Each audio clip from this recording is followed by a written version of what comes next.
One of the things that you mentioned in your campaign was your concern for animal rights and issues. Right. What, if anything, have you been able to do so far about that in this term? Well, the last administration was able to get some equipment and training provided to just 2 of our deputies. We have 27 deputies that work patrol, and those are divided on 3 shifts. Just 2 of those 27 have any specific training in animal control or handling aggressive or dangerous animals. Keep in mind, those 2 deputies still answer the same 911 calls that all of us do. Vehicle crashes, domestic violence cases, burglaries. They're still answering those calls, but when an animal complaint comes in, a complaint about an animal, those 2 deputies would be the first one to respond if they're working and if they're not tied up. I would say the number of animal-related calls that we are getting today versus 20 years ago has increased about 4-fold. Wow. At least 4 times as many calls. I attribute that to animal protection awareness, whether it be social media or just more of the public has become involved in protecting animals and watching out for animals that might be mistreated or neglected. So we're getting many times more calls than we ever received before. And that's also true of the cities and towns in Madison County. I listen to dispatch, and I can hear them dispatching Yellwood or Alexandria or LaPel or Pendleton to animal calls nearly every day. It's either an animal that might be being neglected or just an aggressive stray animal that someone is worried because it's in their neighborhood. So we get a lot of calls, especially in the winter when the weather is very, very cold.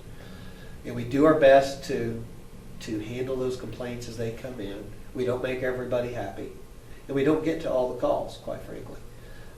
One of the things, though, that I did was there's an animal protection advocate here in the county who's extremely vocal and public about her feelings and a lot of the people that she has surrounded herself with. We actually met with her.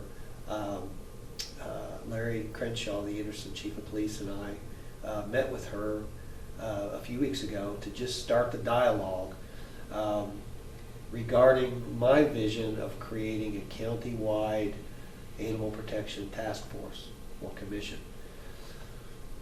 There are so many people concerned about this issue that I think it's time that we have a county-wide effort rather than each individual town or just for the sheriff's department out in the county trying to deal with these things individually.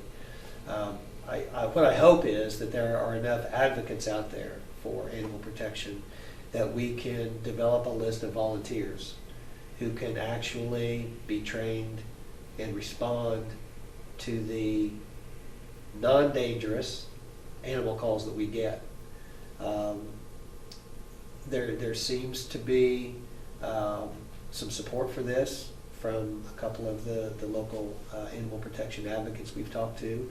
We did have a really good meeting, Chief Crenshaw and I, with those folks, and we're going to have another one and just hopefully start developing a situation where the calls that maybe don't need to be responded to by a police officer, but just someone with some training and knowledge of animal protection, that they can support us and get more of these calls answered in a more timely basis. And finally, one of the things that we talked about, you and I, was about your reserve deputy program. Right. And how you're trying to get that restarted. Can you tell us a little bit about that? Sure. In March, we started taking applications, and I think we received 18 applications total. We started the training 8 weeks ago, and we have 12 persons right now going through an initial 200-hour training program. As a matter of fact, right now, the classes they are attending deal with criminal law and state statutes. So, incrementally, between now and probably late fall, early winter, we will have, depending on how many stay with the training, I'm guessing between 8 and 10 reserve deputies who can start spending time either in the jail working alongside a regular officer or riding with a patrol deputy to start learning how to apply what they've learned in the classroom to the street. And then by the end of the year or very early next year, 2016, those individuals should be ready to actually be uniformed deputies, and that would be out in patrol or in the jail.